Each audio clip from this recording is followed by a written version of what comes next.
Эфирда жұмға күн яңалықлары естенмесіз, студияда Роза Хабибуллина алға таба төп темалар турында. Шәһәрдәшләр жылылык өчен субсидия алмаячак. Ни өчен Гүзәл Габдуллина ачыклады. Чаллыда торак йортларда капиталь ремонт башланды. Подрядчылар эшләрне вакытында төгәлләп өлгерерме? 53-нче комплекстагы күптән көтеп алынган балалар бакчасы кайчан төзелер? Мәргән Файрушна ачыклады.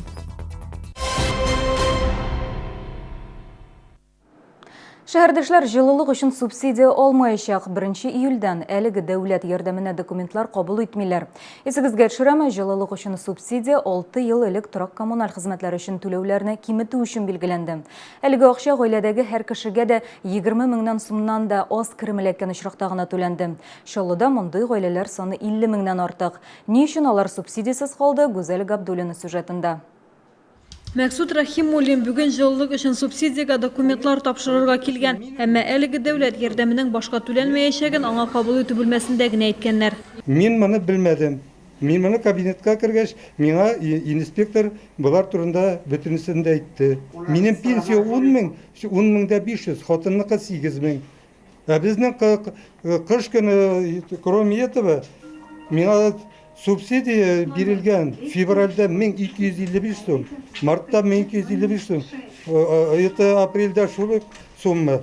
Жылылык өчен субсидияны түләмәячәкләрен күбесе белми, компенсациялар түләү үзәгенә әлеге акчаларны алыр өчен документлар тапшыруны дәвам итәләр. Гелдә алмасак җитмәй бит. Әз булса да булай аман файда. Күп малайдыгыз айына. 800 1000, 1200 дә булга.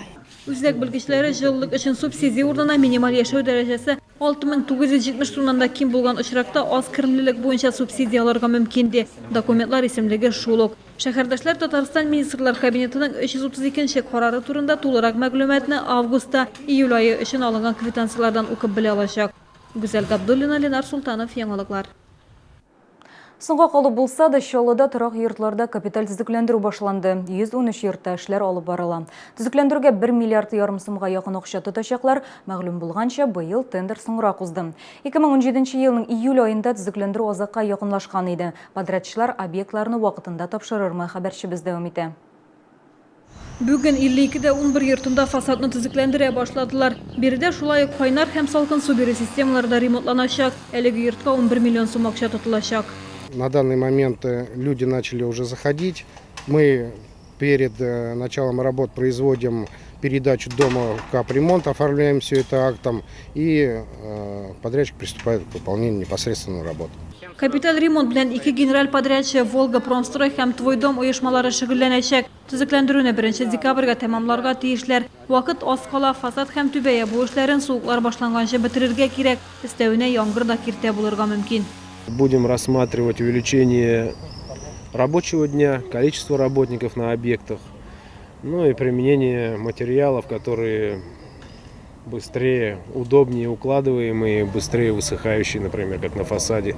Те же краски разные, бывают разные у них периоды высыхания. Эшчеләр шәһәрдәшләрдән машиналарын подъезд төбендә калдырмауларын, игланнарга игътибарлы булуын сорый. Су бирү системаларын төзекләндергәндә белгечләргә фатирларга да керергә туры киләчәк. Гүзәл Габдуллина, Ленар Султанов, яңалыклар. Ташланды һәм каралмаган Чаллы ТВ кайнар элемтәсенә 53-28 йорты янында урнашкан территорияга зарланалар. Биредә берничә ел инде шәхси балалар бакчасының төзелеше башланмый. Шәһәрдәшләр әйтүенчә, элек бу урын чүплекне хәтерләткән, янгын чыгу очраклары да булган. Хәзер исә территория уратып алынган, тик алга китеш күренми. Объект паспорты буенча балалар бакчасы һәм сәламәтлек үзәгенең төзелеше үткән елның мартында башланган. 2018 елның июнь айында исә төзелеш эшләре тәмамланып, яңа балалар бакчасы ачылырга тиеш булган. Тик биредә бер нәрсә үзгәрмәгән. Садик то, что строит хорошо, нам это нравится, то, что это не стоянка, очень даже мы обрадовались этому, честно говоря, когда увидели вот там, что написано, что детский садик. Но как вот он уже стоит там сколько, так и стоит. Я думаю, что все-таки это не только мое мнение. Это мнение вот многих, кого я знаю, здесь нужна школа, а не детский садик. Шәһәрдәшләр мәктәпкә дә балалар бакчасына да шат. Җәмәгать үзидарәсе рәисенә бу территория буенча күп тапкыр мөрәҗәгать иткәннәр. Аның үзенә дә янгын сүндерергә туры килгән. Шуннан соң гына койма куелган. Сейчас уже там не проживает печи, и как бы и забор стоит, но нет строительства, продолжения нет у нас. Вот. А здесь вот какой-то там хозблок они поставили, вроде и первый этап обещает нам в первый этап строительства 3-го квартала. Без төзелеш компанияның вәкилләре белән элемтәгә кердек. Алар биредә 240 урынлы балалар бакчасы һәм сәламәтлек үзәге булачагын раслады. Төзелеш киләсе атнадан башланырга тиеш. Әлегә кадәр моңа документлар юклыгы киртә булган. Мәрьям Файрушин, Эльдар Шайдуллин, Яңалыклар. Шәһәр хакимияте каршында төзелүче Җәмигъ мәчетенең проектын үзгәртәләр. Бу финанс проблемалары һәм закондагы үзгәрешләр белән бәйле.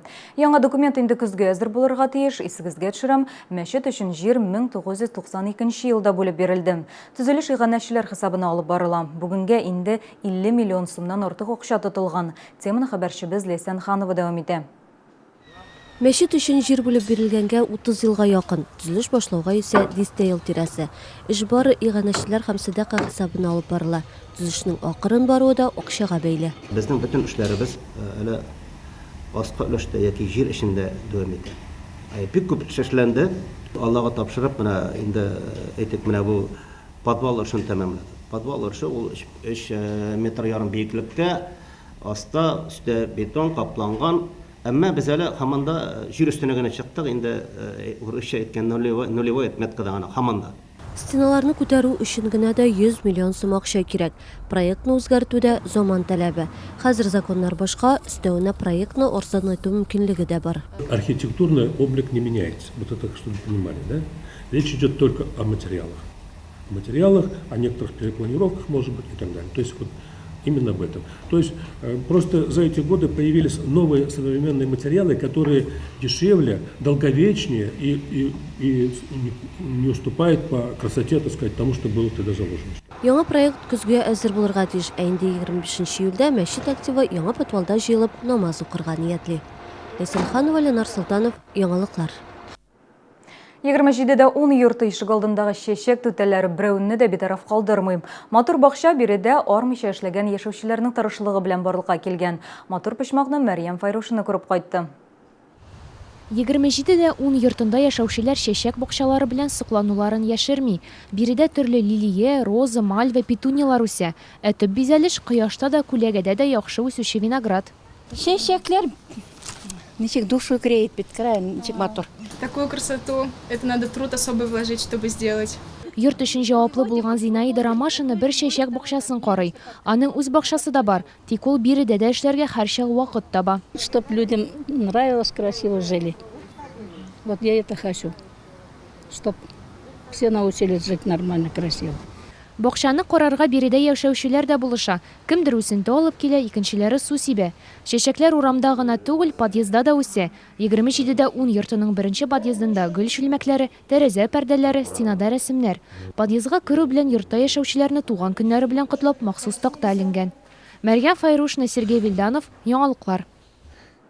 Шалы егете Азат Нәҗмиев Санкт-Петербургның иң яхшы студенты булуга ирешкән. Ул Гали Акыш исемендәге 84-нче лицейны тәмамлаган. Химия һәм биологиядән 100 баллы, елның иң яхшы укучысы, алтын медаль бу Азатның мәктәптәге казанышлары.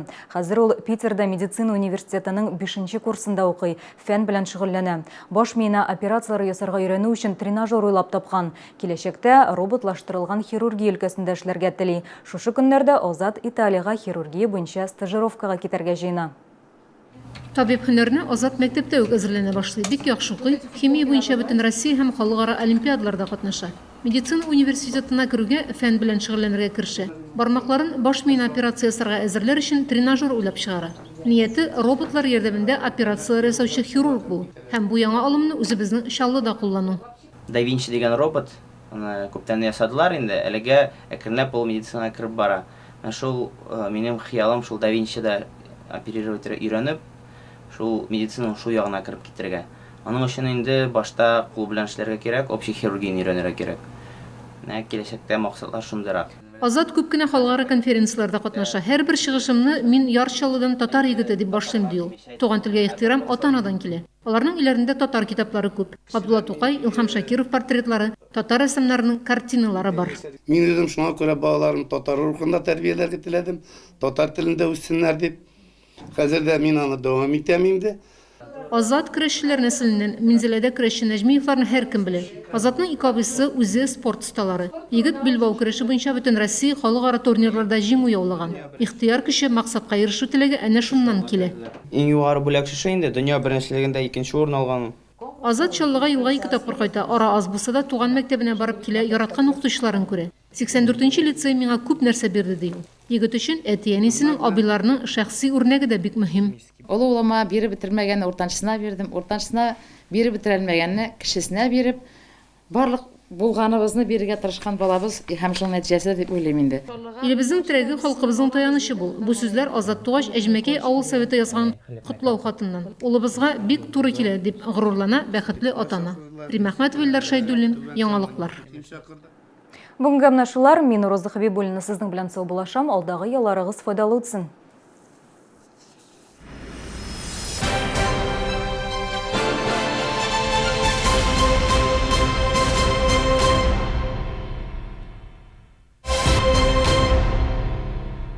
Не пропусти! Огромная распродажа настоящих русских шуб от фабрики «Меха Вятки». Реальные скидки до 50%. С 20 по 22 июля в Экспокаме. Не пропустите долгожданная премьера. Новое световое шоу «Млечный путь» в Набережно-Челнинском дельфинарии. Звоните 70 16 42.